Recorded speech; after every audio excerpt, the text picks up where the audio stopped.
Jai Saparikashi Shri Guru Gaurachandra Ki Jai. Jai Shri Giriraj Govardhan Ki Jai. Jayam Vishnupad Paramhamsa Pari Bhajaka Ācārya Astotar Sita Shri Śrīman Śrīla Bhakti Sundar Govindadev Goswāmī Maharaj Ki Jai. Jayam Vishnupad Paramhamsa Pari Bhajaka Ācārya Astotar Sita Shri Śrīman Śrīla Bhakti Rakak Śrīdhar Goswāmī Maharaj Ki Jai.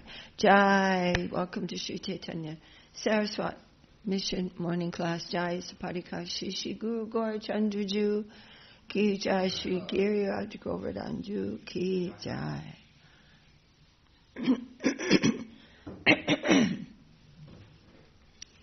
Vandeham Shri Guru Shri Chaitanya Shri Gurung Vaishnavangscha Shri Rūpam Sagrajatam Sahagana Raghunatam Vitam Stam Sajivam Sadvaitam Savadutam Parijana Sahitam Krishna Chaitanya Devam Shri Radha Krishna Padam Sahagana Lalita Shri Vishakam Vidangscha Om Ajnana Timirandasya Gyananjana Shalakaya Chakshurunmilitam Jena Tasmai Shri Gurave Namaha. Shri Chaitanya Manobishtam Stapitam Jena Bhutale Swayam Rupa Kadamahyam Dadati Svapadantikam. Haribo.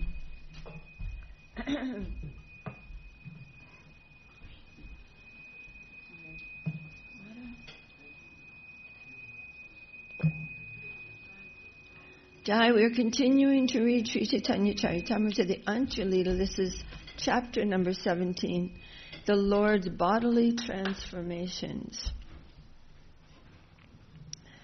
Haribo. Jai Jai Śrī Chaitanya Jaya Nityananda Jaya Dvaita Chandra Jaya Gaur Bhakta Vrinda. Jaya Jaya Śrī Chaitanya Jaya Nityananda. Jai Śrīla Krishnadas Kaviraj Ki Jai. Jai Śrīla Om Vishnupad A.C. Bhaktivedanta Swami Prabhupada Ki Jai.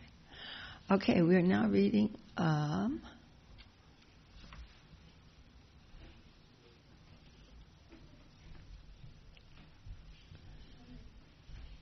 okay, we can repeat this verse here. We read it yesterday, but we can repeat it. Haribo, the nectarine buttermilk of your flute's vibration, the nectar of your sweet words, and the nectarine sound of your ornaments mix together to attract our ears, minds, and lives. In this way, you are killing us. Jai, Shri Guru Gaurachandra, the Parshad Shri Man Mahaprabhu Ki Jai, Shri Giriraj Govardhan Ki Jai. Haribo.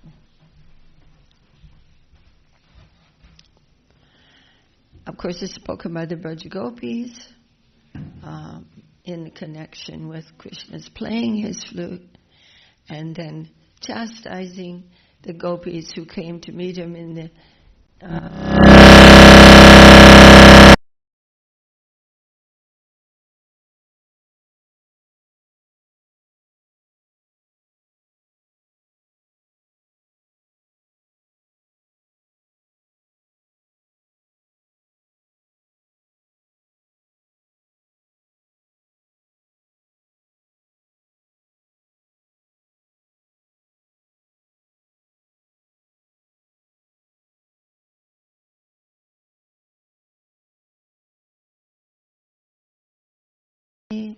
Krishna Madhurya Karya Svadana. Śrī Chaitanya Mahaprabhu spoke these words in a mood of anger as he floated on the waves of ecstatic love. So this is anger and ecstatic love. Merged in an ocean of anxiety, he recited a verse spoken by Śrīmatī Radharani expressing the same emotion. He then personally explained the verse and thus tasted the sweetness of Krishna. Nadajjalana nishvana shravana karshishat chinjita sanarmarasa sucha kakshara pardata yuktika ramarika varangana hridaya harivangshi kala same modana mohana Shakti tanoti karna spriham. Śrī Chaitanya Mahaprabhu continued, my dear friend, the Supreme Personality of Godhead, Krishna, has a voice as deep as a cloud resounding in the sky. With the tinkling of his ornaments, he attracts the ears of the gopis, and with the sound of his flute, he attracts even the goddess of fortune and other beautiful women.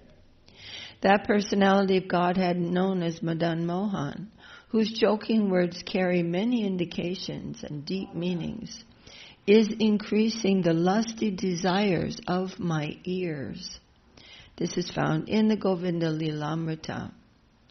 Kantera Gambira Dhvani, Navagana Dhvani Jini, Jaragune Kokila La Jai. Tara eka shruta kane, dubaya jagatera kane, punakana bahudina ai. Krishna's deep voice is more resonant than newly arrived clouds, and his sweet song defeats even the sweet voice of the cuckoo. Indeed, his song is so sweet that even one particle of its sound can inundate the entire world. If such a particle enters one's ear, one is immediately bereft of all other types of hearing. I'm going to read that again. Krishna's deep voice is more resonant than newly arrived clouds, and his sweet song defeats even the sweet voice of the cuckoo. Indeed, his song is so sweet that even one particle of its sound can inundate the entire world. If such a particle enters one's ear, one is immediately bereft of all other types of hearing. So this is something, of course, that we are, we're hearing these things, and that what would be so sweet and wonderful that it would defeat one's desire for anything else? He's saying one particle of that sound from Krishna. Kaha shaki ki kari upay, Krishna rase shabda gune hari le amara kane, ebena pai trishnaya mariyai. My dear friend, please tell me what to do. My ears have been plundered by the qualities of Krishna's sound. Now, however, I cannot hear his transcendental sound, and I'm almost dead for want of it. So, somebody may say, well, go listen to something else. But he's saying, no, I'm completely dependent on that sound. So, without that sound, there is nothing for me. Nupura kinkini dvani hangsha sharasha jini kankana dvani chatakela jai akabara jai shune vyapi rahe tarakane anya shabda se kane yadjai. The tinkling of Krishna's ankle bells surpasses the songs of even the swan and crane, and the sound of his bangles puts the singing of the chatak bird to shame. The sound of his bangles puts the singing of the chatak bird to shame. Having allowed these sounds to enter the ears even once, one cannot tolerate hearing anything else. Say Shri Mukhabhashita Amrita Haite Paramrita Smita Karpura Tahate Mishrita Shabda Artha Dui Shakti Nana Rasakare Vyakti Pratyakshara Narma Vibhushita. Krishna's speech is far sweeter than nectar. Each of his jubilant words is full of meaning. And when his speech mixes with his smile, which is like camphor, the resultant sound and the deep meaning of Krishna's words create various transcendental mellows. Sayamritera akakana karna chakora jivana karna chakora jiye seyase bhagyavase kabupai abhagye kabu napai napaile maraye piyase. One particle of that transcendental blissful nectar is the life and soul of the ear, which is like a chakora bird that lives in hope of tasting that nectar. One particle of that transcendental blissful nectar is the life and soul of the ear, which is like a chakora bird that lives in hope of tasting that nectar. Sometimes by good fortune, the bird can taste it, but at other times he unfortunately cannot, and therefore almost dies of thirst. There's no other. We know that the chakora bird will only drink water from the rain cloud. And if it doesn't rain, then he almost dies, or can die, because he won't drink water from anywhere else. Jeva venu kala dhvani akabara tahashuni jagannari chitta aulai nivibanda pade kashi pina mule hayadasi pauli hanya Krishna pashedai. The transcendental vibration of Krishna's flute disturbs the hearts of all women all over the world, even if they hear it only once. Thus their fastened belts become loose, and these women become the unpaid maidservants of Krishna. Indeed, they run around Krishna exactly like mad women. And of course, she's referring to the women of the transcendental world. And men and women equally can practice the gradual process of Krishna consciousness and come to feel completely dependent on the transcendental plane in one level or another for their sustenance. Jai Bhai Lakshmi Thakurani Teho Jai Kakali Shuni Krishna Pasa Aise Prachashai Napaya Krishnera Sangha Bade Krishna Taranga Tapakare Tabu Nahi Pai.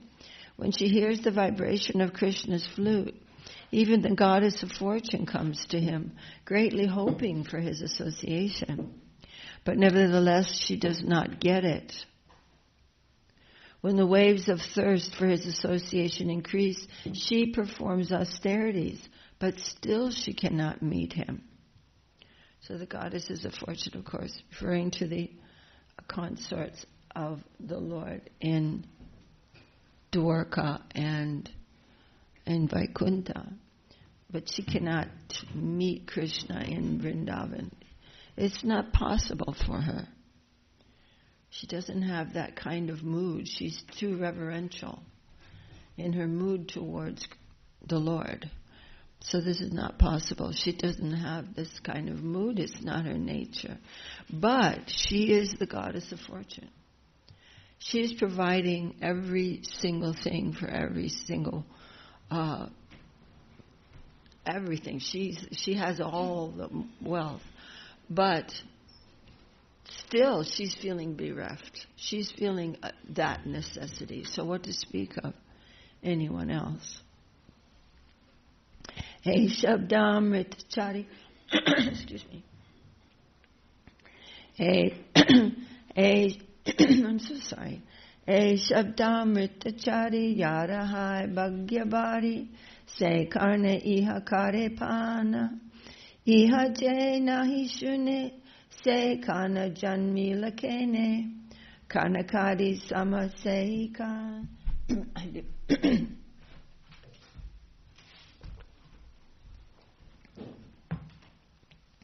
Only, oh golly, I'm really, excuse me for a second.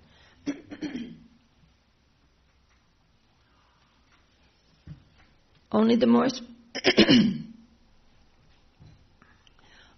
most fortunate can hear these four nectarian sounds: Krishna's words, the tinkling of his ankle bells and bangles, his voice, and the vibration of his flute.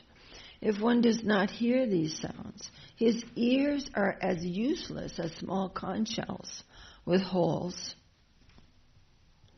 Only the most fortunate can hear these four nectarian sounds: Krishna's words, the tinkling of his ankle bells and bangles, his voice, and the vibration of his flute. If one does not hear these sounds, his ears are as useless as the little holes in small conch shells.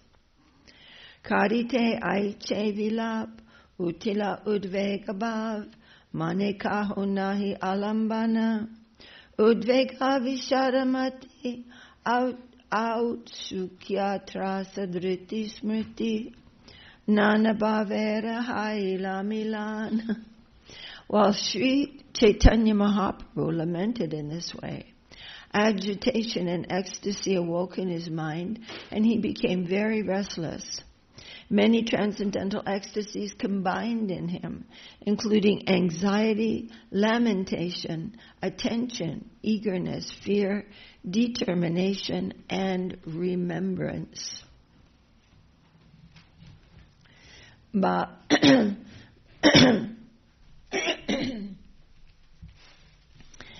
Bhava Sabalye Radhara Ukti Lila Shuki Haila Spurti Se Bhave Pada Eka Shloka Unmadera Samartye E Shlokera Kare Arte Se Arta Nahi Jane Loka.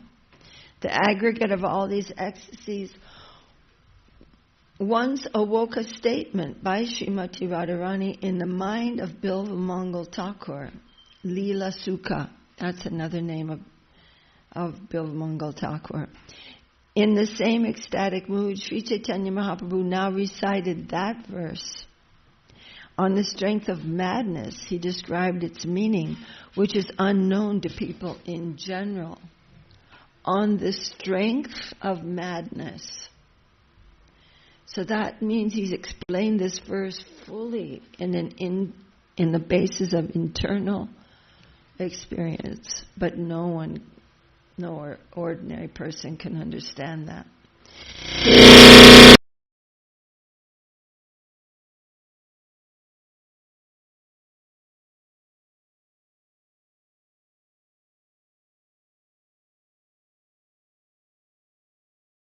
Dayesaya Madhura Madhura Snirakare Mano Nayanotsave Kripana Kripana Krishna Krishna Chirambatalambate.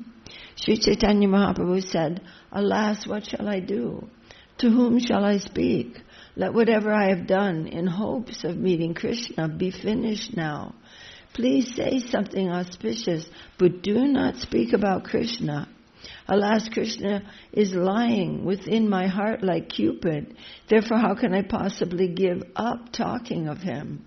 I cannot forget Krishna, whose smile is sweeter than sweetness itself, and who gives pleasure to my mind and eyes. Alas, my great thirst for Krishna is increasing moment by moment." This statement by Śrīmati Radharani is quoted from the Krishna Karnamrita. E Krishnera virahe udvege manastira nahe praptyupaya chintana nayai jeva tumi sakigan vishade baulaman karipuchonke kahe upai. The anxiety caused by separation from Krishna has made me impatient, and I can think of no way to meet him. O my friends, you are also deranged by lamentation.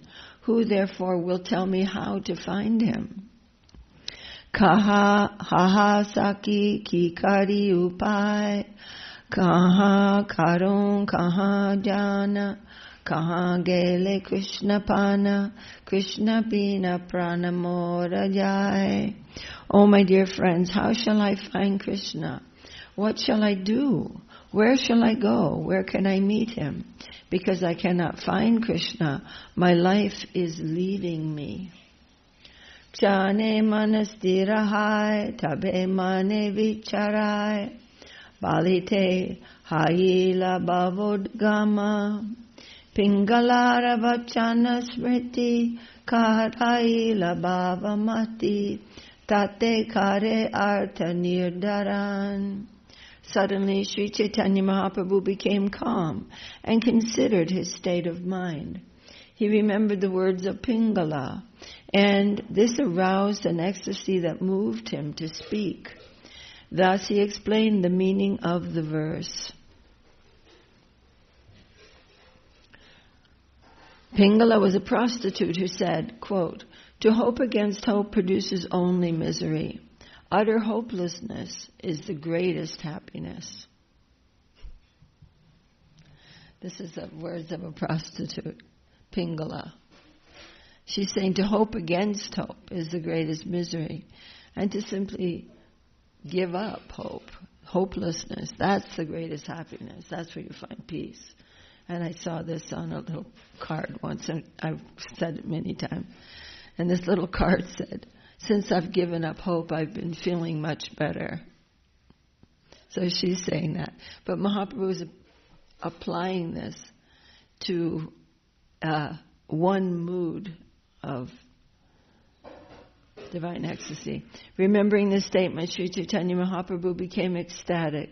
The story of Pingala is found in the Srimad Bhagavatam, 11th canto, 8th chapter, verses 22 to 44, as well as in the Mahabharata, Shanti Parva, chapter 174. Excuse me? You said hopelessness is the greatest joy? No, I mean, this is in transcendent. He's just... Mahaprabhu is saying, I'm keeping. He's quoting Śrīmati Radharani, and he's saying, I'm keeping this hope in my heart of meeting Krishna, but it's hopeless. So therefore, hopelessness, giving up hope, would be more joyful. This is just one divine ecstasy. We can't really. We can't apply this to our lives. But I was saying in a kind of joking way that this one person said, "Since I've given up hope, I've been feeling much better." It's kind of a funny thing. But in one way, we're giving up hope. In the hopeless situation of mundane life, that's good. But we want to enter into the divine hopelessness of Leela. But this is something that's way down the road. We are simply hearing about this. And both hopefulness and hopelessness are all divine ecstasies. All these things are just different moods of ecstatic expression. So they're not the same as the feelings of this mundane world.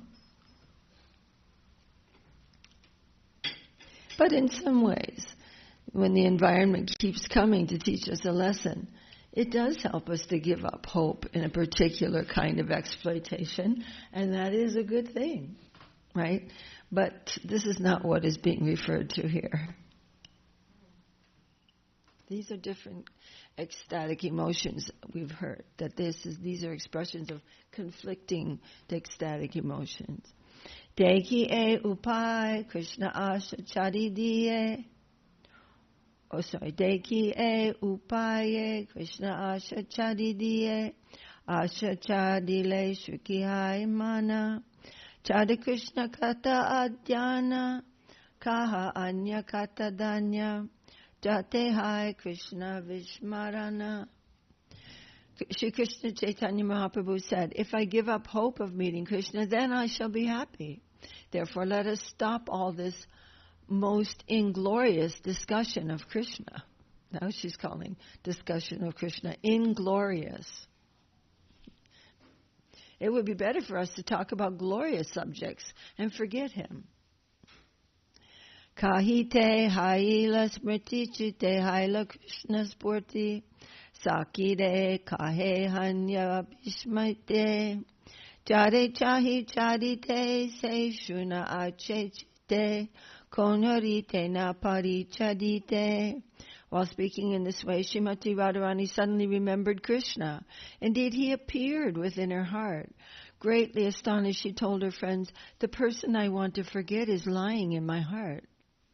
Radha bhavera swabhava ana Krishna karaya kama jnana trashna haila chitte kahe je jagatamare se pashila antare e vairi nadeya pasharite. Śrīmatī Radharani's ecstasy also made her think of Krishna as Cupid, and this understanding frightened her. She said, "This Cupid, who has conquered the whole world, has entered my heart and is my greatest enemy, for he does not allow me to forget him." So we're not going to try to relate to these, but just what is being said. Excuse me, I'm so sorry.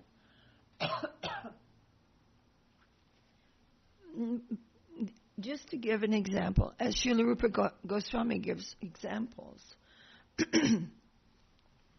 in the Nectar devotion of these different types of ecstatic feelings. One of them is fear, one of them is hopelessness, and all these things. And we're just somehow or other, by divine sound that is coming into our ears, we don't know what the result will be, but we're just hearing about this, how these things were playing in the heart of Mahaprabhu. I have some, but it's hopeless. Thank you for out sukyera pravinye jiti anya bhava shanye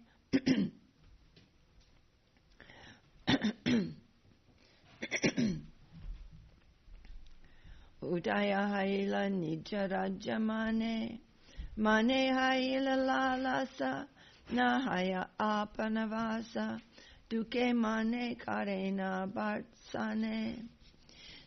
Then great eagerness conquered all the other soldiers of ecstasy, and an uncontrollable desire arose in the kingdom of Śrīmatī Radharani's mind.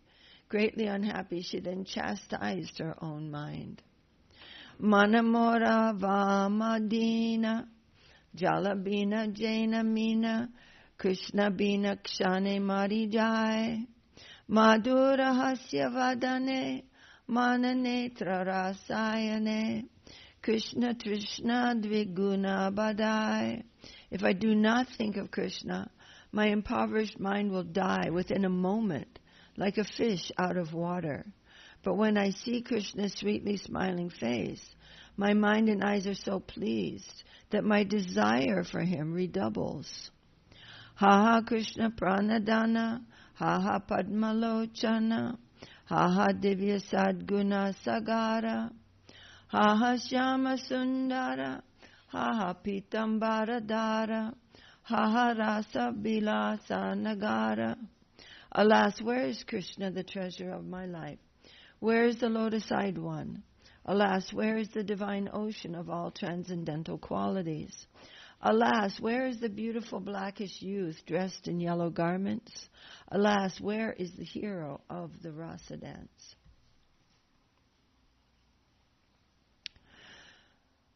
Kaha gele tomapai tumi kaha tahayai atakahi chalila dana Swarupa uti kole kari, swaprabhure aniladari, nijastane vashai lalainya.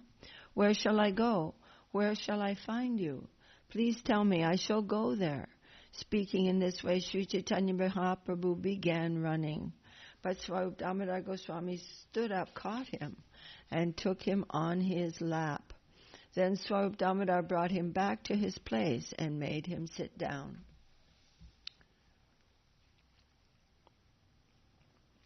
Jani ke Prabhu. So I think we'll stop here. We're reading these because we want to please our Gurudev.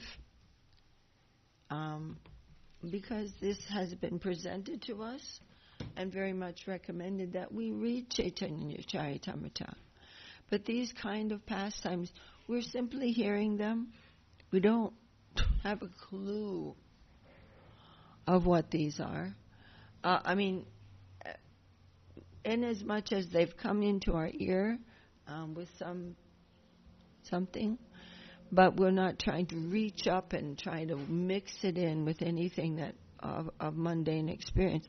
That will be greatly harmful for our spiritual life. Everybody understands that point, and I know I'm always belaboring it because I'm terrified of that impression coming through, that we can, these things are so, Guru Maharaj says, so touching. We have no idea. The plane of exploitation and the plane of devotion are so different. But this Antya-līlā is a little bit dangerous for the conditioned soul.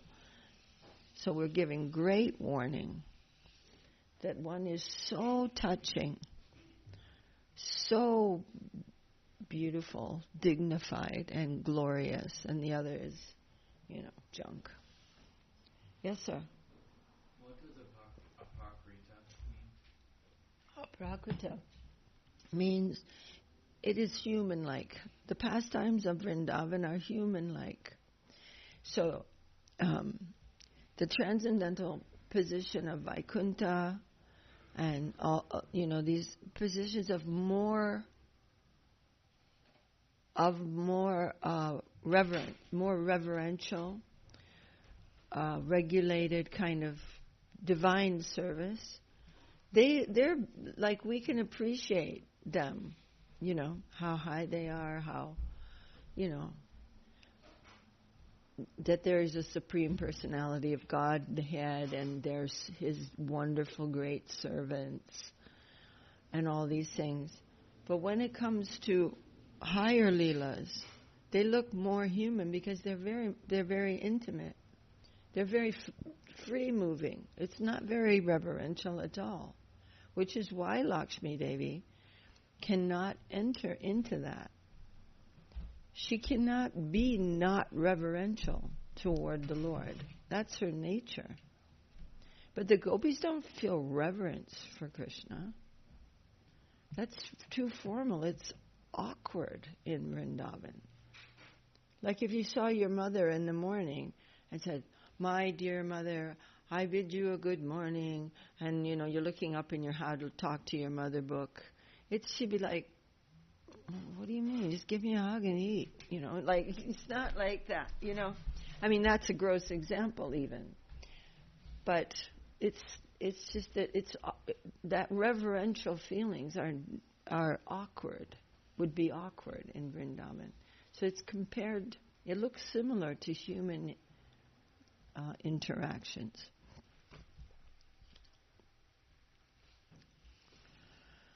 Jai Śrī Chaitanya Charitāmṛta ki Jai, Śrīla Krishnadas Kaviraj ki Jai, Śrīla Om Vishnupad A.C. Bhaktivedanta Swami Prabhupada ki Jai. And now coming, so does everybody have one of these? No.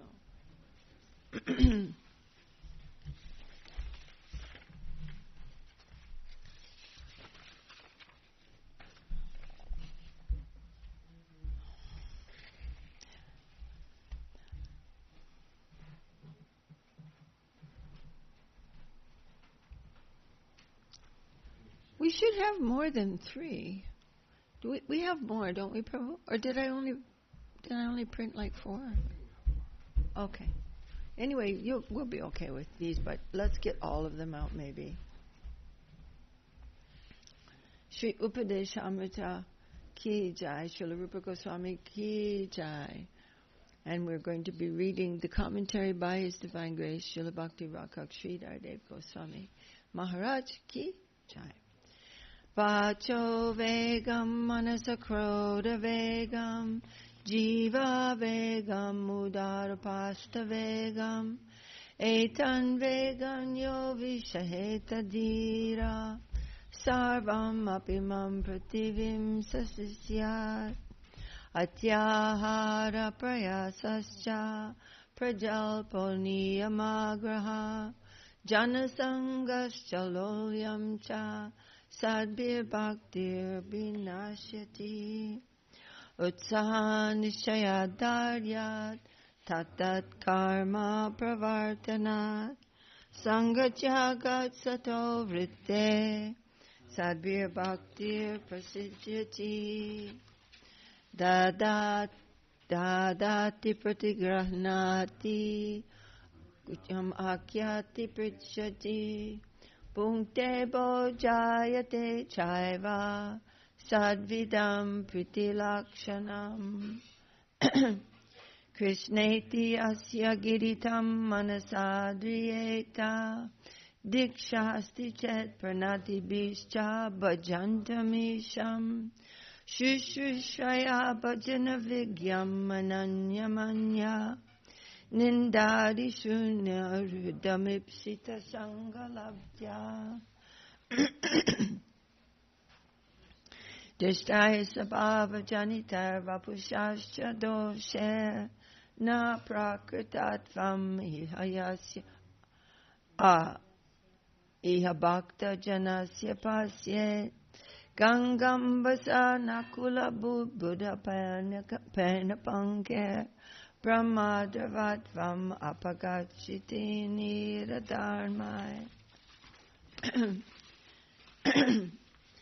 Syat Krishna nama charitari sitapya vidya pito patapta rasanasya narochikanu kinvadaram anudinam kalu saiva jushta svadvikramad bhavati tad gadamulahantri tannama rupa charitari sukirtananu Smrityo kramena rasana manasi niyoja tishtan brajeta nanuragi chaganugami. Go ahead.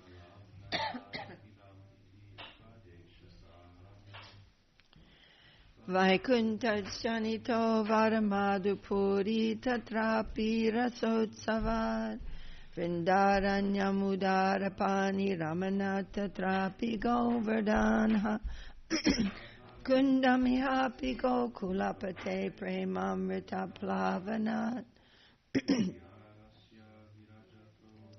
Kiritate Sevam Vivekina Kaha. And then, okay, so this is the verse that we are reading about right now. That was verse number 10. About the different gradations of the Dhams. Different Dhams of different gradations of relationship with Krishna.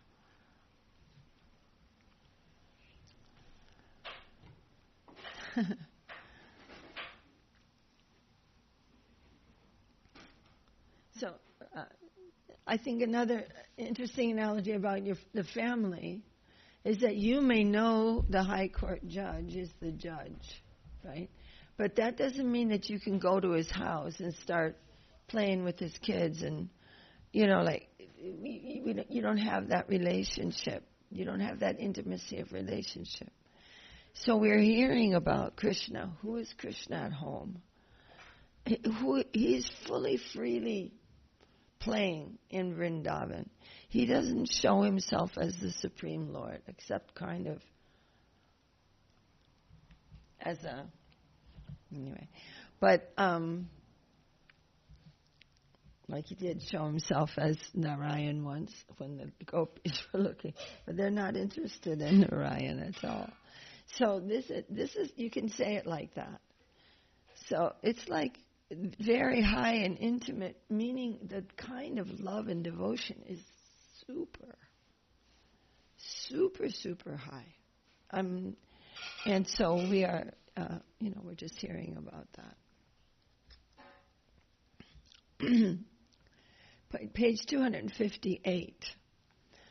We should get some more of these books. Actually, Sudarshan has some of these books. If somebody can remind me to grab a few for the temple. We've only got this one copy, it appears. Manmana bhava madbhakto madhyajimang namaskuru. Mame vaisyashi satyam te pratijane priyosi me. Always think of me, be my devotee. Worship me and offer obeisance to me. I promise you that I am everything. I am not deceiving you. Really apologize.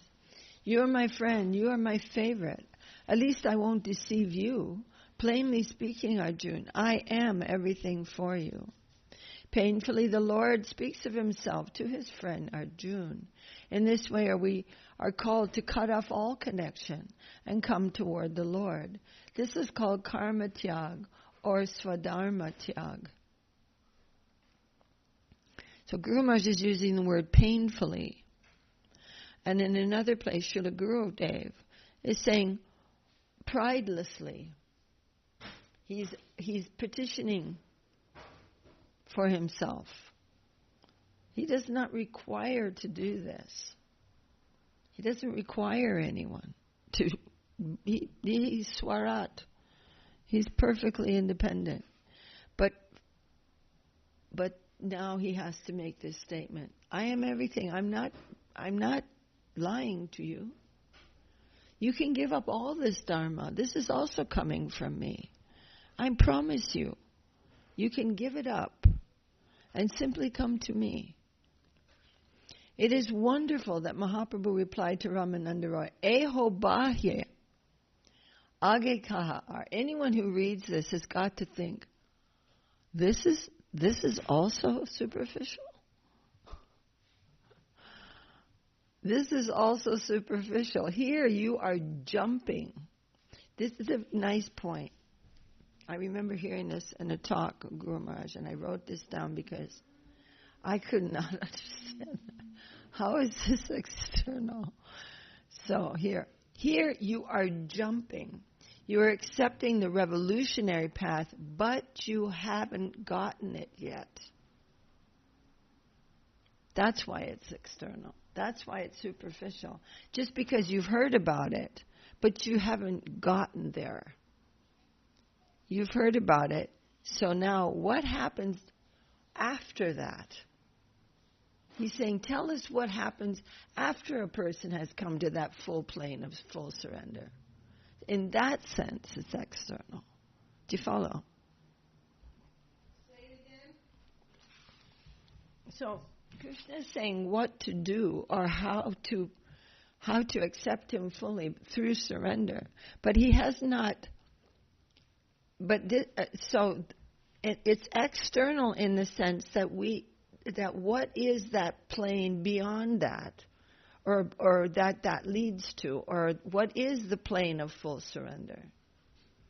So he just hearing about this. This is not yet what it is.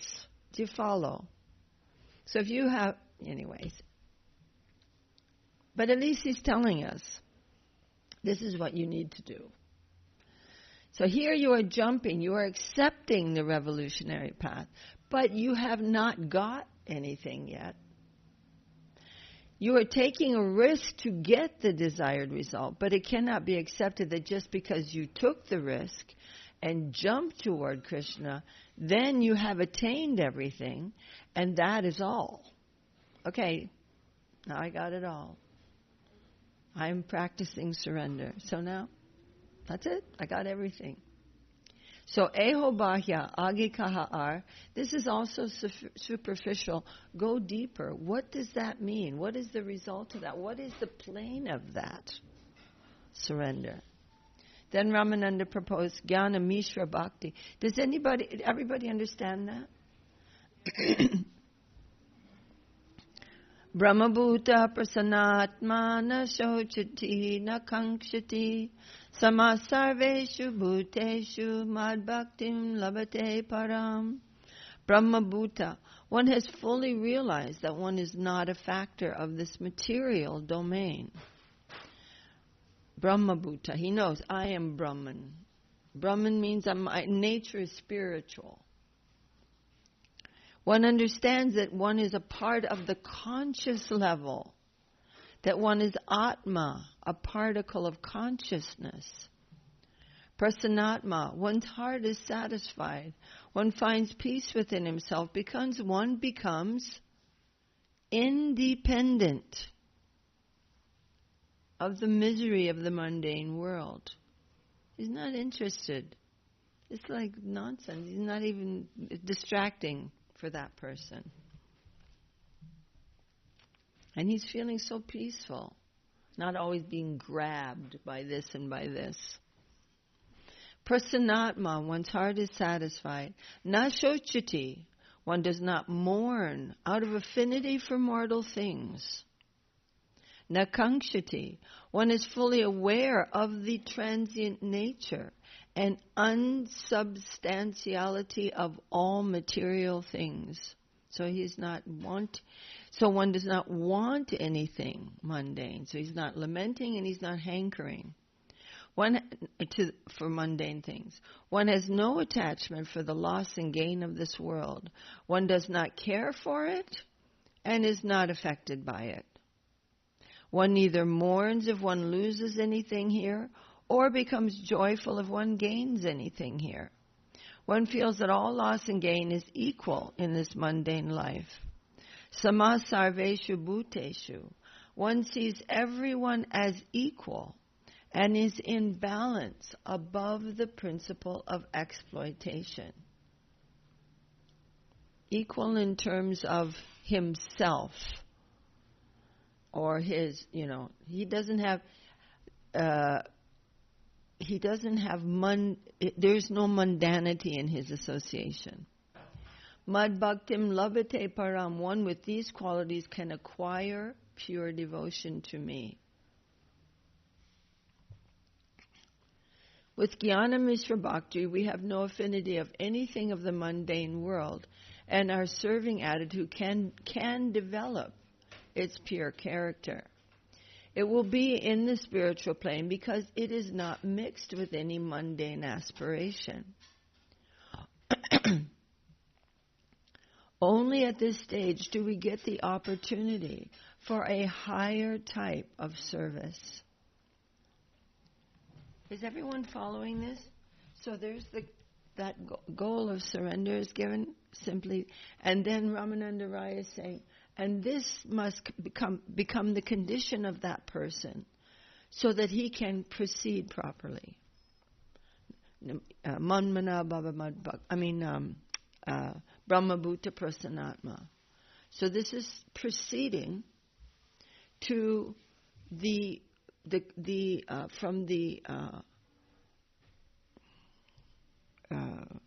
ideal of surrender, and then coming further, he's coming out of the mundane plane altogether. And this is also happening through surrender, but it's more developed.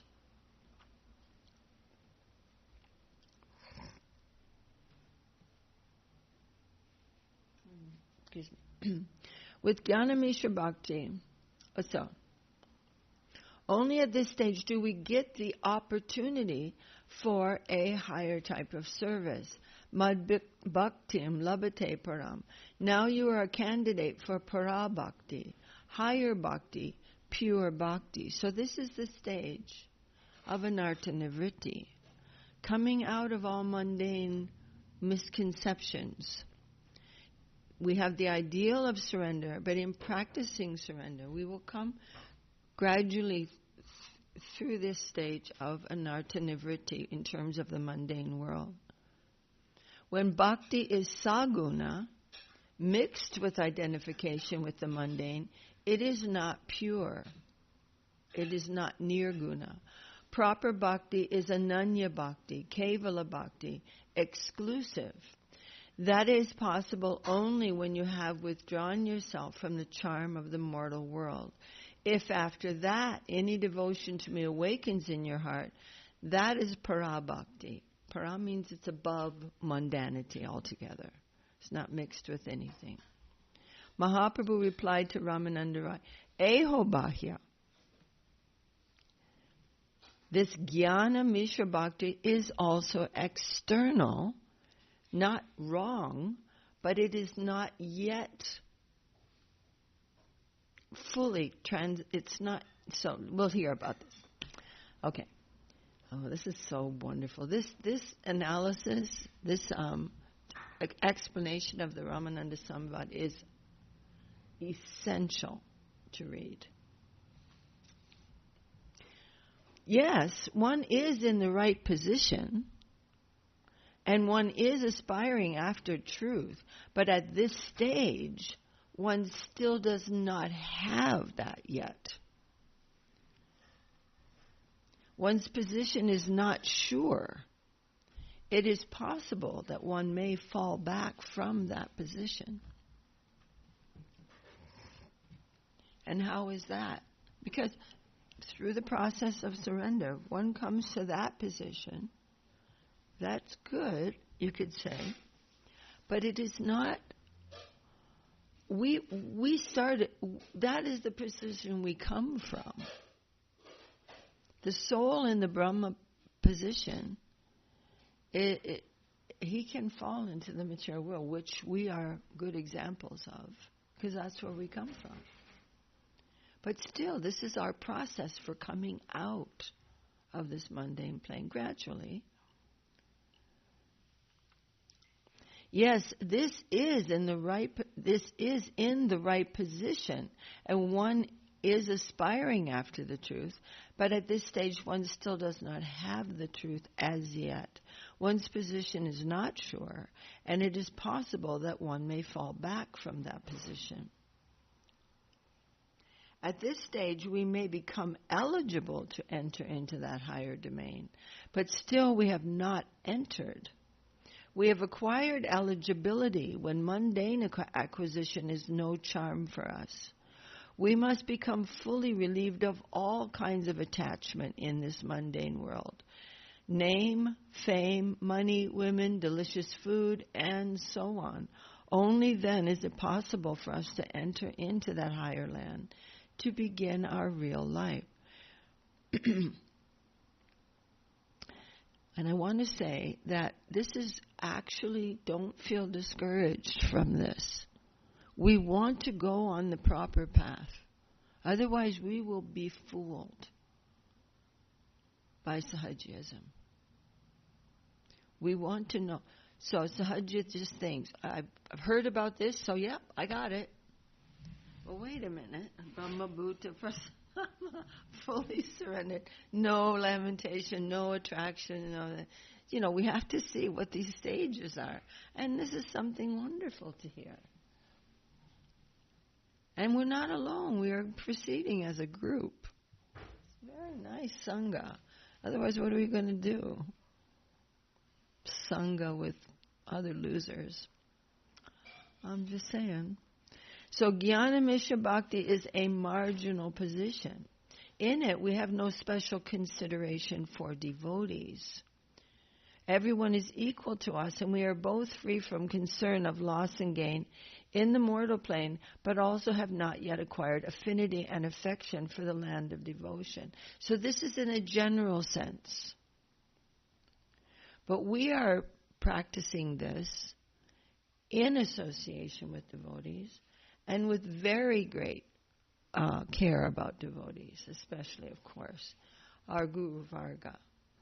So we are very, very fortunate not to be... So we are always in a prayerful mood and asking for protection at all times. But still, as we proceed, we should be conscious about our position. Then Ramananda... maybe we can continue this tomorrow. Okay. This is just about Jnana Sunya. So the next thing is Jnana Sunya. That is Jnana Mishra Bhakti. And the next one will be Jnana Sunya Bhakti, with no considerations about what is material, what is spiritual. One has come to a position of transcendental position. He's no longer concerned. This is something and that is something else. It's a higher stage. But we're not jumping onto that. We are practicing from where we are. Then Ramananda Rai said, Jnana Shunya Bhakti Sadhyasar, non-calculative devotion to the Lord, should be our position wherefrom we can go further.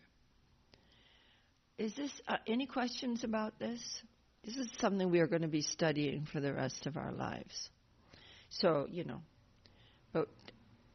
but everything is very sweet, and we have full engagement in the position where we are. It's not like, oh, well, I guess, I'm in this hopeless situation. No.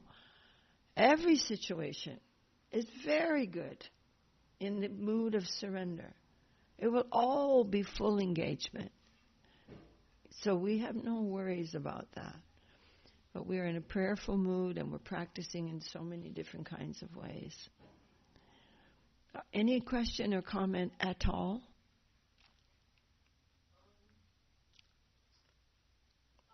What verse is this chapter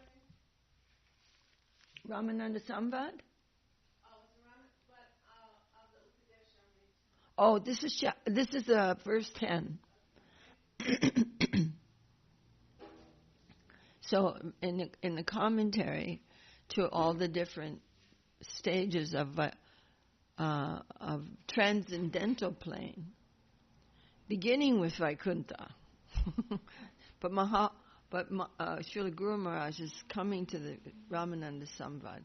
For us, how do we proceed? How do we understand? Even we're not starting out our spiritual life in Vaikuntha. We're definitely starting out in the full mundane plane, but he's backing up to show how do we come to this, upper plane. So it's very exciting. Is Vaikuntha Jnana Mitra? No. I'm saying that Śrīla Guru Maharaja is coming to our position in the mundane plane. That and then how to proceed.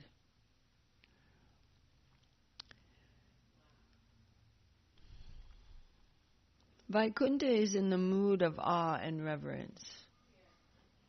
But there's no material attachment there. There's no materialistic anything there. No, nothing whatsoever. But awe and reverence has no material qualities. No, not at all. I mean, in Vaikuntha, no.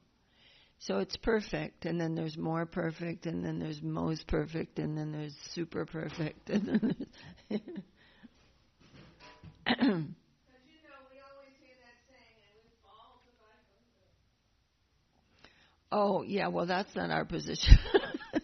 We're trying not to fall into complete disaster. But if one understands the gradation within perfect, that's what this verse is about. It's starting at Vaikuntha, and then going to Mathura, and then going to Vrindavan, and then going like that. So we're not,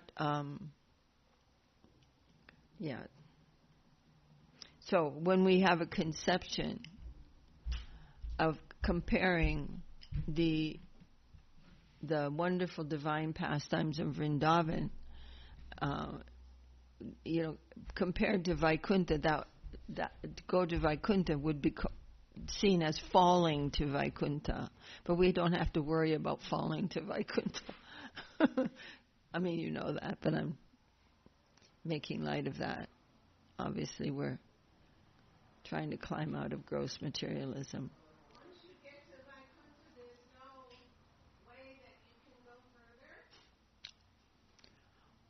Is that your final? If you go there, or? Generally speaking, those who are, it depends on one's guru. I mean, it depends on what kind of gift is coming from that divine plane. If one has, those devotees who are in Vaikuntha, who are situated in loving service of Lakshmi Narayan, they're perfectly content. It is they're fully content. But in the case of Lakshmi Devi, she's fully content. But hearing about the pastimes of Krishna, she's thinking, oh, this is so lovely. I want to see what this is. Not that she's leaving Lord Narayan or her service mood to Lord Narayan. She doesn't ever want to do that. Well, she tried. Well, not really. She's not trying to leave Vaikuntha. She's just thinking, how wonderful are these pastimes? I would like to know what that is. But she can't be in Vaikuntha and in Vrindavan. And so that's why it's impossible for her. That temple across the Jamuna. Right. I went to that just recently, and her facial expression was very, very interesting. You could feel her mood of, wanting to. It's not exactly that. I mean, of course we don't know what these feelings are, but I mean, I know what you mean, but I'm just saying that it's not that Lakshmi Devi wants to leave Vaikuntha. Okay. She's fully dedicated to Lord Narayan. She wanted to participate in the Rasa. Yes, but she's not possible for her because her mood is a Vaikuntha mood. But she's still worshipping that. Okay. So this is really a beautiful instruction. And when Mahaprabhu was with Venkatabhata in southern India, and he was saying, the worship in Vrindavan is higher than Vaikuntha, because he was a Ramanuja follower, and Ramanuja is fully Vaikuntha worship. And then he said, because Lakshmi is worshipping, he's doing austerities to be a part of that Rasa-līlā, not in a painful way, not in a frustrated way, or anything. There's nothing mundane there, but Venkatabhata said, well, there's nothing wrong with that. She knows that Krishna and Narayan are the same person. But then Mahaprabhu said, but why can't she enter that? And he said, the gopis are never hankering to become part of Vaikuntha Līlā. Yeah. Because it's also in Jagannath Puri also, right? Right? Oh, right, how the Lord is going to Gundicha and leaving the goddess of fortune behind. Right. Yeah. So these are all transcendental affairs. There's no, we don't like to superimpose any kind of emotions not that you were doing that. I'm just saying sometimes artists do that. I saw a picture in a place, in one temple, and some artist was depicting Yudhisthira, who had lost the game of dice, right? And his face was so contorted with like frustration and disappointment and lamentation. I thought it was a picture of a demon. And I said, who is that? Which demon? And he said, oh, no, that's Yudhisthira. He's really upset because he lost. It's like we don't know their emotions.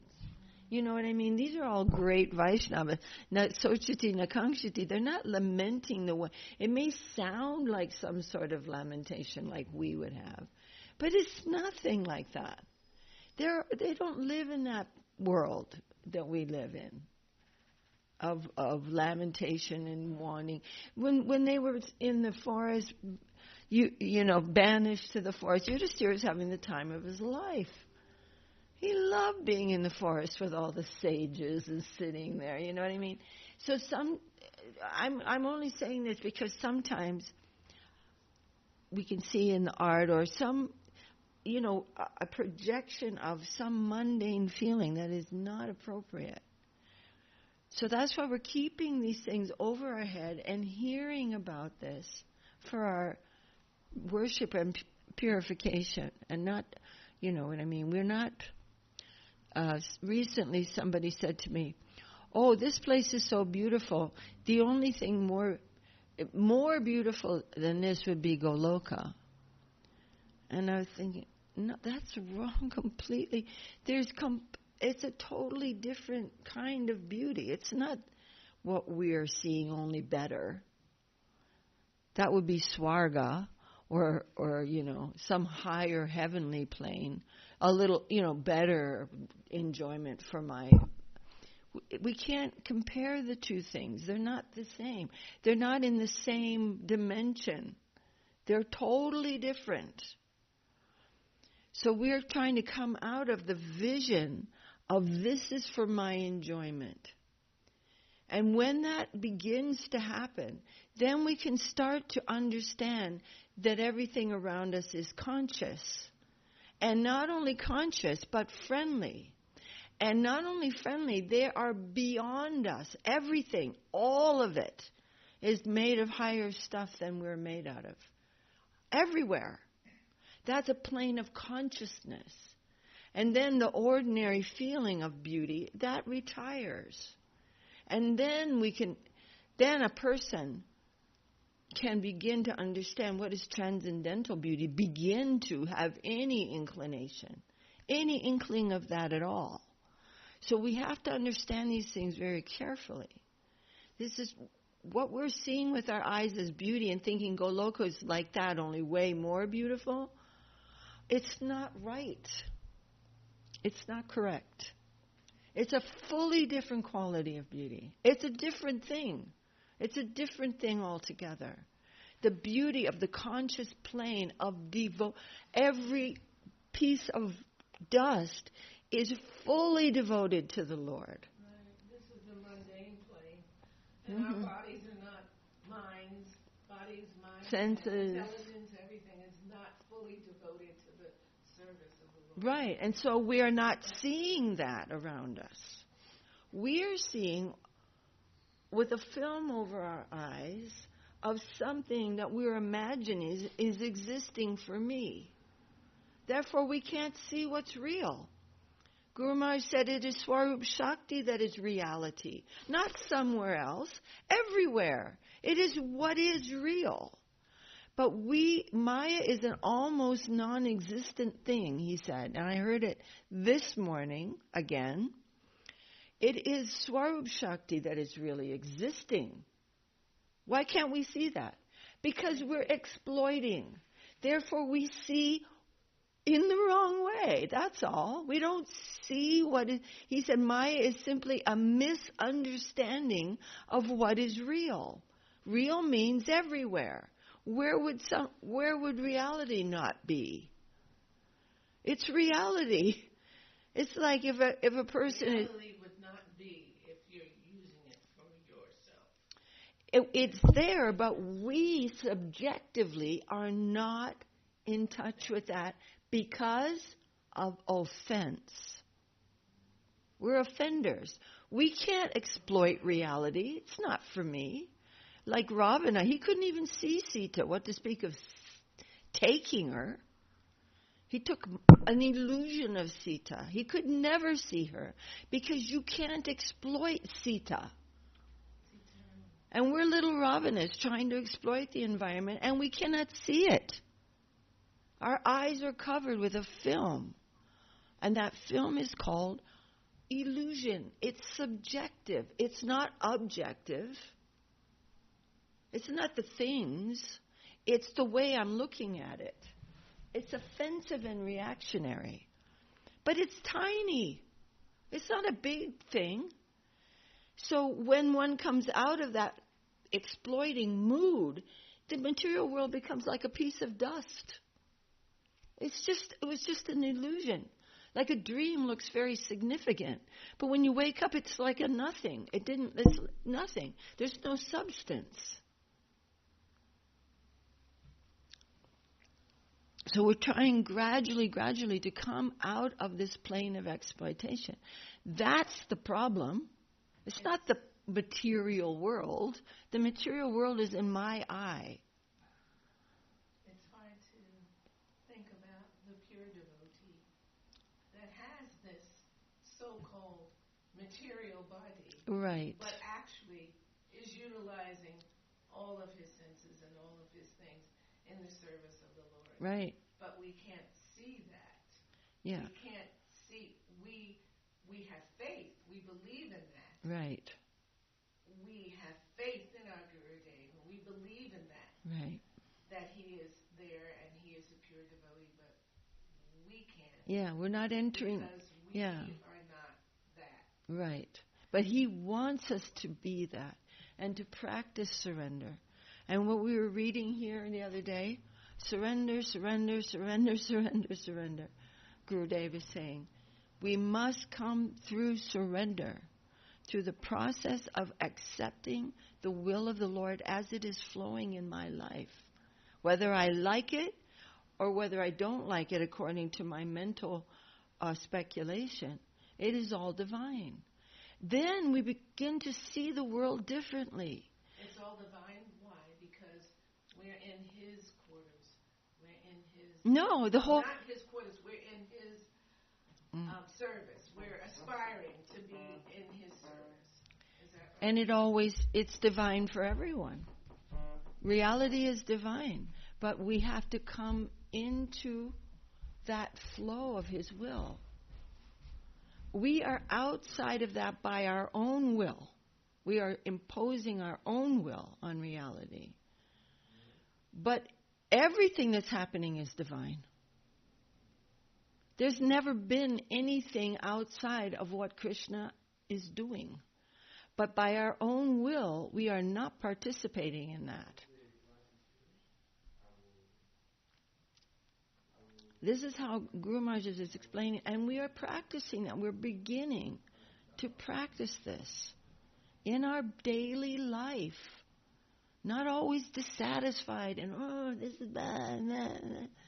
But this thing that is bothering me has come to me because you want it to. You're Hrishikesh.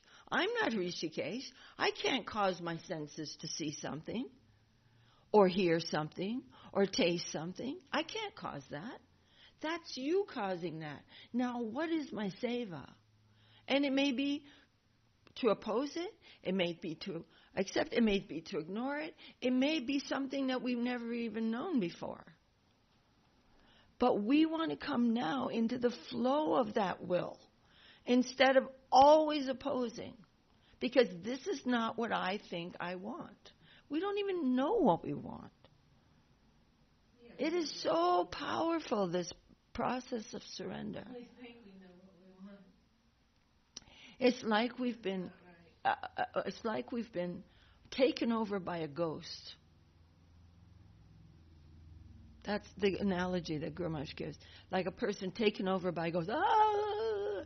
And then the ghost is gone and he can say, oh no, I didn't want to actually break that or embrace fire or whatever the ghost was making, you know. I can't handle that. Yeah, I can't handle that.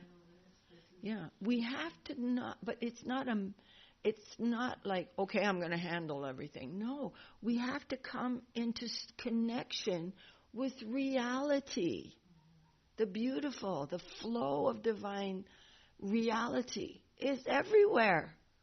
Where is it not? But we're thinking it's geographical. There's a spiritual world that's over there. So you get to the Big Dipper, take a left, and then you go through, you know what I mean? Because we're conditioned that way. But Guru Maharaj is saying time and space are mental constructs. So, but we tend to see things that way, think of things that way. But there is no non-Krishna. And coming to the platform of Vasudeva realization, that we see Krishna everywhere, we don't go somewhere else. It's a clearing of vision. It's not, oh, then you go to this other thing, you go up this, up the elevator, and you go to the, it's seeing with less illusion, or seeing with no illusion. It is the truth of everywhere, everything. But we are not in touch with that because we're offenders. We want to exploit things. So we're just seeing a misconception of it. Exactly like Ravana. No difference. We're little Ravaniyas. And we want to become Kirtaniya. But that's the only problem. There is no other problem. Śrīla Saraswati Thakur said, I will not admit to any any dearth, meaning any lack of anything, except Krishna consciousness. Krishna consciousness is not the stuff that we do in the place that we do it. It is consciousness. And that consciousness must clear through surrender. Krishna consciousness is, we get it like we're doing Krishna consciousness, which means I do this and I do that and I jump up and down, and all these things may be favorable, but consciousness is about consciousness, about surrender, that everything is Krishna. Vasudeva Sarvamiti, Samahatma Sudurlabha, to see that I'm everything. And that's just truth.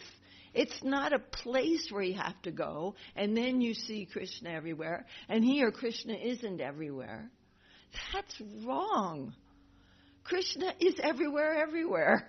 Our consciousness is so low. We're so buried in this mundanity and enjoyment and all these negativity, all these things. Yeah. And we're Yeah. sinking in a mud. We're lost in a mud, and the only thing we can do is hold on to the Vaishnavas and Guru and just Practice surrender. and practice the surrender of the instructions of Guru. Yeah, and that's what he's saying. The instructions are, what comes to you is coming from Krishna. There is nothing independent of him. Nothing. Not a blade of grass. Even the bad stuff. I mean, all the bad stuff. There's nothing bad. There is no bad. All of it. I mean, We're just... what we think is bad. Right. Of That's course. what I mean. Yeah, this is... What I think is not right. cool. Right. Did What I don't like. did that. What I don't That's like, not cool. this is religion. But if you can, Right. that's why they say, if you can realize it, that's a good position you're in. But if you can't realize it, you're so covered over that you can't even realize that you're covered over. Yeah. But when you're covered over and you realize it, that's a step. That's some progress. Yeah. A good diagnosis is practically a cure. Yeah. But the surrender part is very important. Otherwise, we will always be in duality. We will think that Krishna is a good person and he gives me good things that I like. That's religion. Total illusion. Well, what about if we think, how am I ever going to get out of this? I'm trying. You have to try through surrender. I'm trying, but I'm not surrendering. It just keeps happening. I'm just not surrendering. How do you know what you have to surrender to? You say yes. Everything. Everything. Just say yes. Bow down and say, yes, my Lord, this is good for me. This is such a powerful practice. His instructions. No, what's happening is good for me. That's the instruction. There is nothing outside of Krishna's will. But where does he say that is good for me? What is happening is good for me. If it doesn't seem like it's good, if it doesn't seem like it's following the principle. How can we keep trusting what we think is good and bad? We've messed it up a million times. It's always wrong. It's miscalculation. We have to see. But that's why we have principles to follow. Oh, we can. No, Didi, that's not enough. Guru Maharaj said that's not enough. Without surrender, that will be external. It's all external. It can be pious, or it can even be impious. It's external. Without surrender, it's I don't know what surrender is. this is the practice. Yes, my Lord, this is good for me. This thing that's really bothering me, it's your will, and I bow down and I say, yes, my Lord, this is good for me. That's what Guru Maharaj says. Absolutely. In a million places. And you leave that out, we will never become Krishna conscious. We will talk about Krishna consciousness like it's some stuff we do and we keep waiting for it to work, and stuff that I don't like stops happening to me. That's religion. Or stops, that those desires stop, and they don't stop. No, they won't. How can we? We can't remove that, but Krishna can remove it. He is removing it through all those. He's removing every layer of illusion through the environment. The environment is the doctor. Because we think, this bad thing happened, I don't like it, it's got to stop. And if I'm just more Krishna conscious, then I'm going to be happy in this world and nothing bad will ever happen to me anymore. This is wrong. Instead, we're supposed to see that this guru has come in the environment. The environment is coming to give me a wake-up call. Like the doctor going, does this hurt? Are we suing him for that? No, because he's trying to point out something. He's very merciful. And by bowing down, Krishna will show you what that is that he's trying to show you. If we don't surrender, then how will he show us? We don't want to look at it. We don't want that lesson. This is the essence of our practicing life. Guru Maharaj said, leave that out, and you will practice and practice for eons and not make very much progress. Because we don't know what we're doing. We think Krishna consciousness is a set of activities. And then we're supposed to get happy in the material world. We're very contaminated by that kind of religious thought. If I worship God, then all this good stuff is going to happen to me. Why does the bad stuff? I guess I'm not practicing hard enough because bad stuff keeps happening. It's not truth. It's nothing bad happening. If somebody comes and we're going to go into a feint and slaps us, is that a bad thing or a good thing? Do we like being slapped? It's always a good thing. It will always be a good thing. And when we hear the Vasudeva Sarvamiti, without surrender, there's no way we can see that because we're opposed to that idea, actually. You can't see it because you're opposed. We're opposed to it. And that's why people argue about surrender. Because it really means I'm not in charge and I'm not the enjoyer. I want to practice Krishna consciousness, but I don't want Krishna to interfere with that. That's why I say that expression, Krishna consciousness without Krishna. Because we don't want him to be the cause of all cause. We want him to be subservient to what I think I want. This is a disease of all of us. But through surrender, that's leaving us because we know that all these bad things, through surrender we think, oh my God, that is the best thing that ever happened to me. It is your will not because my life got better and One person said, I was going down the road and there was this, I couldn't believe that, saying it right in the temple room. But anyway, and there was a detour and I was so mad, but then I had to take a right and I saw this sale on shoes and I thought, God knows what he's doing. What if there wasn't a sale on shoes? Then God doesn't know what he's doing? We cannot measure the Lord's activities through our mundane prejudices. That will be the greatest hindrance to our progress. Can I ask a question on this one? Yeah. So we should probably, you'll have to speak a little louder because no one can hear. Unfortunately, no one could hear what you were saying either, but that was really, really good. I'm understanding that the Lord desires for all the conditioned souls to come back to him. When a conditioned soul is turning away from God, then we can consider that is bad. In like a sense bad of... for him. Well, yeah, bad for him, bad for us, bad for... It's just a bad thing that is occurring, right?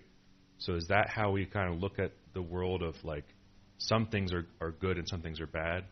But like things that are... Well, in the relative sense, yes, because we are now in the Jnana Mishra Bhakti. So we're making distinctions because that's necessary for my progress. But Guru Maharaj said you can go on doing that forever. But through surrender, you've got a shortcut. So the Jnanis are distinguishing. This is illusion, this is not illusion. That's illusion. Nyati, nyati, nyati. No, this isn't real, this doesn't last forever. That is not relative. That's relative, that's not absolute. And he's controlling his mind and withdrawing his senses. And he goes on for thousands of billions of years. Pantastu koti shatavatsara sampragamyo vayoratapi manaso munipungavanam. So pyasti aprapadasimya vichinchitatve govindamadi purusham tamam vajami, saying that those paths of drilling the breath and controlling the mind, becoming a great Muni. What is the result of those few who are successful on that path? They can only come to the outskirts of the tips of the toes of Govinda. Surrender is the only relationship with the Lord. What are we going to have, like a little meeting with the Lord and see what He should do, what I should do? Full surrender. Whatever you want to happen, it is always good. It never has been anything but good. So we have prejudices of mundane affinity. What is enjoyable to someone is good. What is not enjoyable is bad. We have to stop that. Just like a mother, Guru Maharaj gives this example. Someone may say a mother is giving her child a smack, a beating, they say in India, beating her child. And the child, ah! Someone goes, oh, she's so cruel. And another one will say, I know that kid. She does not beat him often enough. So our perspective will, through surrender, will change. And the things that we lamented about and we're fearful about and we're excited about and all that duality, and then if I'm not having a good time, I'm going to get depressed, and all this junk, which is our own fault, will ahang tung sarva pop. That's all pop. It's all sinfulness. I will take that out. You surrendered. Mamekam sharanam. You surrender to me, and all that nonsense that you think is so true, I will remove it myself. Mashucha, I've got you. And try doing that some other way. You can't. You cannot change your own perspective. You're a madman. A madman can't cure himself. He doesn't even know he's mad. So even for like an Uttama Adhikari or a purely liberated soul who is seeing everything perfectly, aren't they still seeing a jiva soul that's turning away from Krishna as bad? They're seeing their service. Because he has the order of his guru to do that. And he's full of compassion because he's thinking, this soul could be serving the Lord. But he's doing that for the Lord. Why are we making advancement? For Krishna. It's for his sake. That's the plane of devotion. Everything is going upward. And all of his dealings are in surrender to what Krishna wants me to do with this person. He has no independent so-called, I'm going to help everybody, I'm going to save the world, he doesn't have any of those mundane feelings. Whatever he's doing, he's inspired. He feels he feels what Krishna wants done. That's what he's doing. He's serving the will of Krishna. That's a big, big difference, isn't it? then it's transcendental. We're not trying to be the saviors of anyone. We don't even know how to do that. But we're asking, what you have brought this person in front of me, my Lord. What shall I do? What do you want? You have brought this storm that's knocking my house down. My Lord, this is good for me. Whatever it is you want, what shall I do for you now?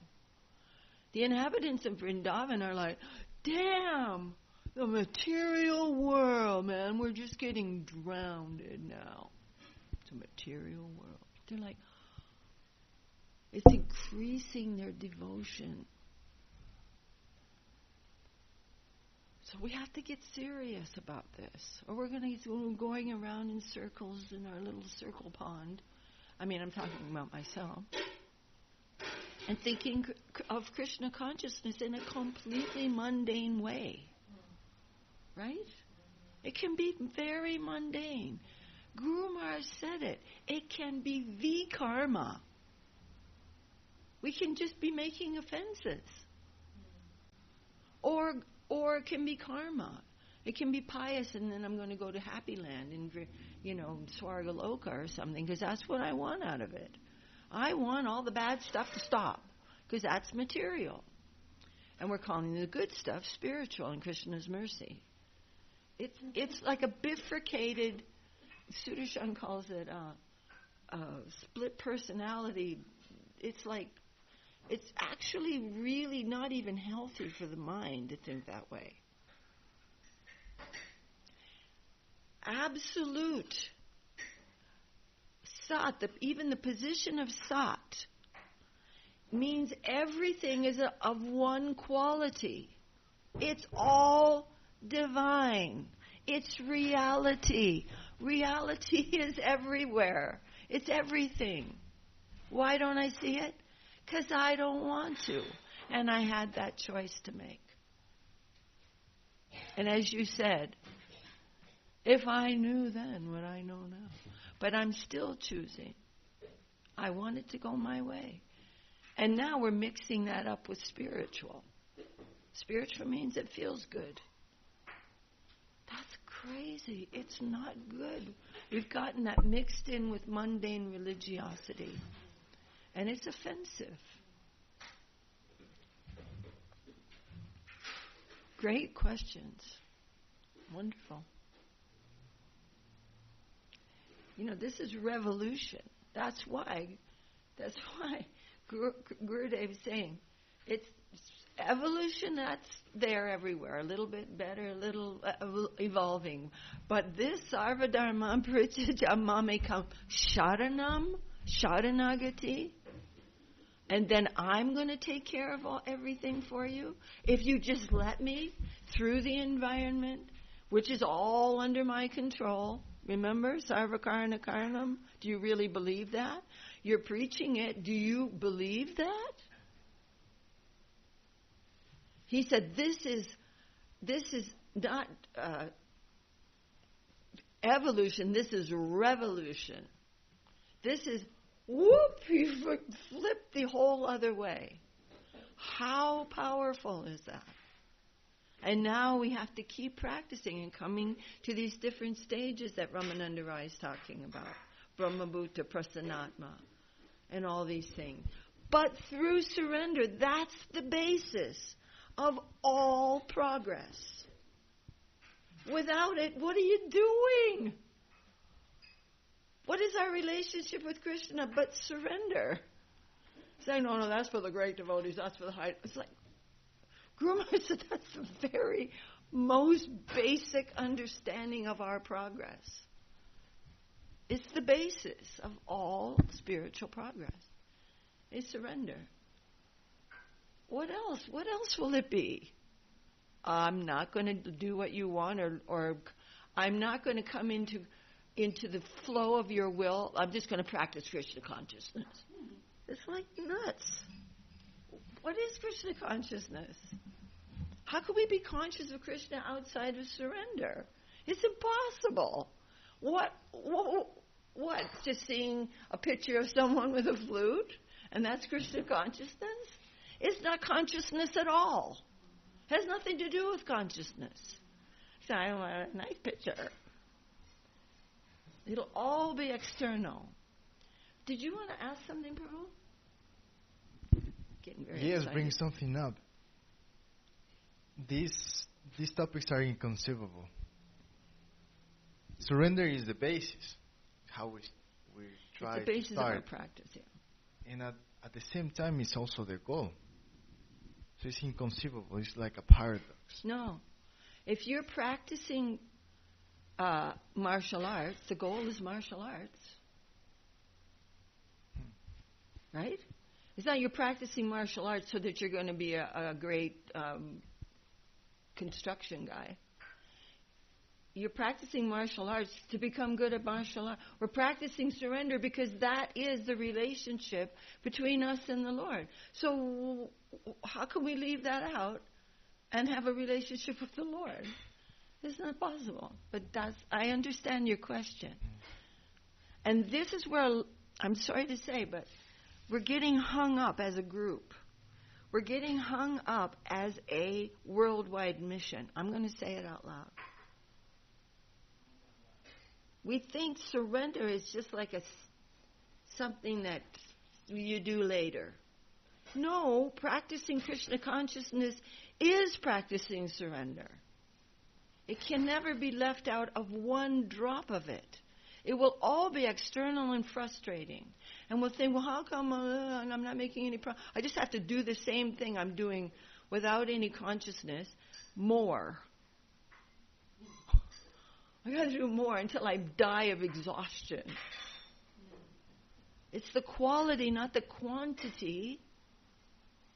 It's not what we're doing, it's in what mood we're doing it. Guru Maharaj said, you can do anything. Gurudev said, you can do anything in the mood of surrender. Surrender, surrender, surrender, surrender, surrender. Someone said, well, Guru Maharaj talks about that, but Gurudev doesn't talk about it. Hello? I've got a picture it's one of my favorite things. But it's a picture that I downloaded, and it has a quote in it of Gurudev. But the picture is of bad quality, and maybe one of you techie geniuses can help me to get a nicer quality picture and put that same quote in it and print it, because I want to frame it in gold and put it in this temple. But I don't know how to do that. But I'm telling you, it is the most beautiful quote. I don't have my phone with me, but Guru Maharaj is saying, everything is divine, but we cannot see that right now. So we must try to enter into the plane of consciousness. Now we're seeing things that are unconscious. Why? Because we have to reduce them to something I can exploit. But it's not true. It's just in my own head. It's just it's in my mind that I'm doing that. It's not that there's anything unconscious. Reality is fully conscious. We are seeing an illusion of unconsciousness so that I can take it and do what I want with it. It's gross. But we've seen it, like even in relativity of this world, that you're just making me an object. Right? We know that expression. But we're making it all an object. That's why I was saying about that park thing. We cannot think that what I'm enjoying objectively and is way, way better in Goloka. It's completely different. It's not an object to me. That beauty of Vrindavan, I am a slave to the smallest particle of that. And happily, I'm overwhelmed with the idea of that. The smallest part of it is so sweet, so loving, fully conscious, and so friendly to me. Guru Maharaja said, you will see that everywhere, and you will look at your whole environment with reverence. Actually love. When we can get a little glimpse of that from time to time, you can never forget it. It's all made of something higher than I'm made of, but so loving to me, so affectionate.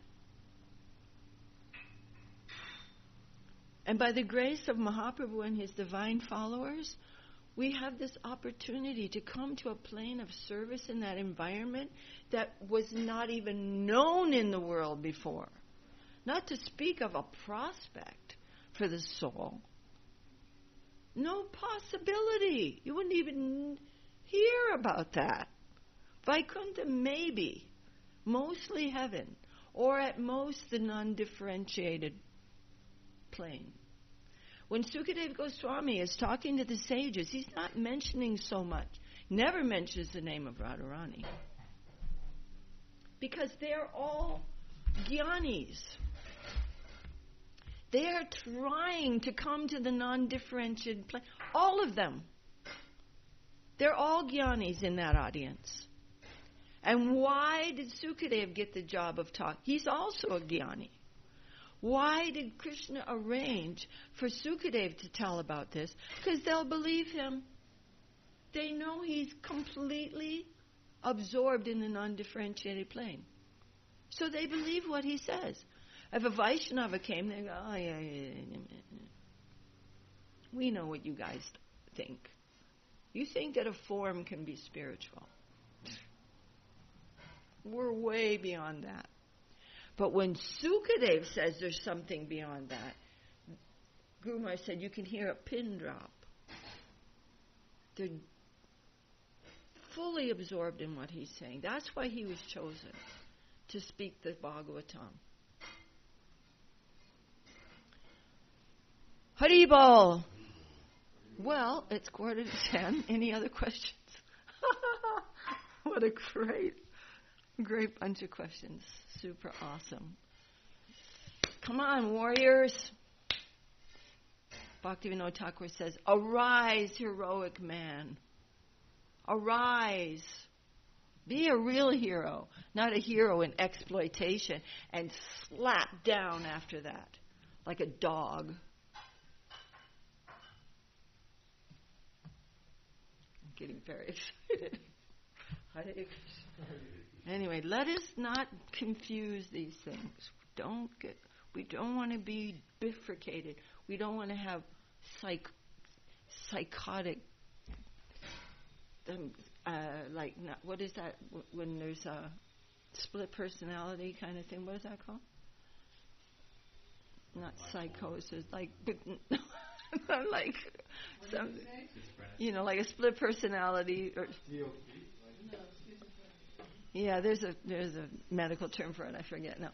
But anyway, we don't want to practice our spiritual life in that. Absolute means there is nothing outside of reality. Nothing. But we have an option to not see it. That's it. That's the option.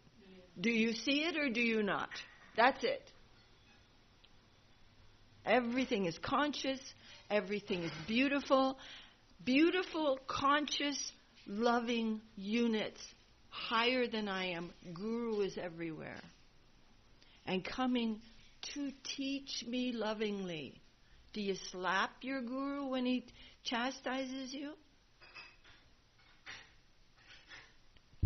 He is trying to grab you by the neck and save you.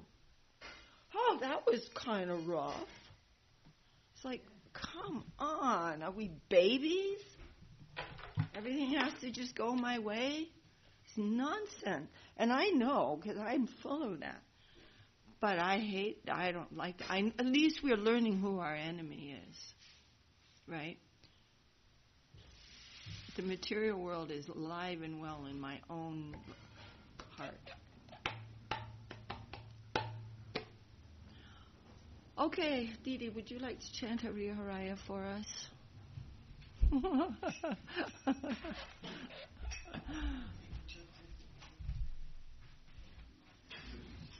Please take the paper off the floor, my dear.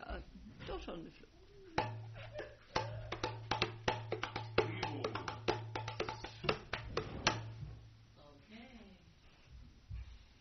And we're dancing. Gurudev said, once a bunch of us was walking down the road, and we were all laughing and joking and remembering Guru Maharaj. And someone came up and said, you Vaishnavas are the happiest people in the world. Like you can do no wrong. It's like we're under the shelter of the Supreme Lord and His divine servitors. We will have eventually no care in the world, come what may. As Bhaktivinoda Thakur says, I will drink the river of the Jamuna and be poisoned. No problem for me.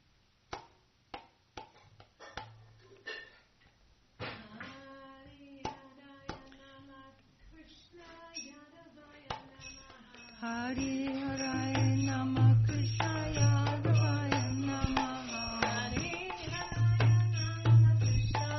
Haraya Nama Hari Haraya Nama Krishna Yadavaya Nama Yadavaya Madhavaya Keshavaya Nama Yadavaya Madhavaya Keshavaya Nama Gopala Govinda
Krishna Antya-līlā Kodila Prakash Anande Bola Hari Braja Vrindavan Anande Gora Hari Braja Vrindavan Shri Guru Vaishnava Pade Majaya Mana Shri Guru Vaishnava Pade Majaya Shri Guru Vaishnava Padma Koriya Shri Guru Vaishnava Pada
Jai Nitai Gaur Premanandi Hari Bol, so beautiful.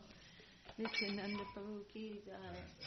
Oh, I have to remember, I need to go to Michael's or something and get a bunch of these. I forgot. I just telling someone. Sure. Jai Sapadika Shri Guru Gaur Chandraju Ki Jai. Jai Shri Giriraj Govardhanju Ki Jai.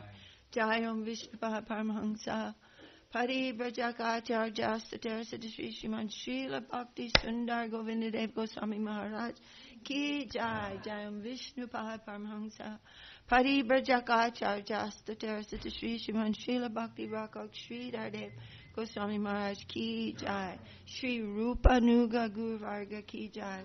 Śrī Chaitanya Sāraswat Maṭh Acārya Vrinda Ki Jai. Sannyasi Vrinda Ki Jai. Namacharya Śrīla Haridas Thakur Ki Jai. Disappearance day of Haridas Thakur coming up very soon, I think Saturday. And Bhaktivinoda Thakur disappearance on Friday. And then tomorrow is Ekadasi. And the next day is Vamanadev's appearance day and Jiva Goswami appearance day. So the last beautiful, sparkling, bright days of this month-long festival still coming. Jai Saparshad Sriman Mahaprabhu Ki Jai. Saparshad Sri Nityananda Prabhu Ki Jai. Shri Shri Radha Krishna Gopa Gopinath Shamakunda Radha Kunda Giri Govardhan Ki Jai. Jai Śrī Chaitanya Sāraswat Maṭh Ki Jai. Tadiya Shakama Ki Jai. Śrī Chaitanya Sāraswat Mission Ki Jai. Kolkartal Ki Jai. Harinam Sankirtan Ki Jai. Śrīmatī Tulsi Devi Ki Jai. All the assembled devotees Ki Jai. Samaveda Vaishnava Mandala Ki Jai. Samaveda Bhaktivinoda Ki Jai. Nitai Gaur Premanandi Hari Bol. Jai Gurudev Ki Jai. Jai. That was Hari. a 2 hour. 2 hours class. Okay, breakfast is the second class. Not second class, but first class, second class. First class, second class. Well, and we're very fortunate to have the association of Vimal Krishna Prabhu, Jagannath Priya Prabhu, Lavanya Didi. Thank you. And Vimal Krishna Prabhu said something about the conversation between Mahaprabhu and Ramananda Roy that he thought is just incredible how Mahaprabhu asked Ramananda Roy to go deeper and deeper. Wonderful. And then Q has a question. Mm-hmm. He says, how many times Panchatattva Mahamantra for how many Hare Krishna Mahamantras? Oh, so I want so the Panchatattva mantra is Bhaja Śrī Kṛṣṇa or Jaya Śrī Kṛṣṇa Chaitanya Prabhu Nityananda Śrī Advaita Gadadhar Śrīvas Adi Gaur Bhaktivinoda, and you can chant that as many times as you like all day long. And Hare Krishna Mahamantra, Hare Krishna, Krishna Krishna, Hare Hare, Hare Rama, Rama Rama, Hare Hare. And you can also chant that as all day long, all day, all night. And eventually receive that from a qualified guru. And he will put the seed of those mantras into your heart someday when you are seeking initiation. Hari Bol.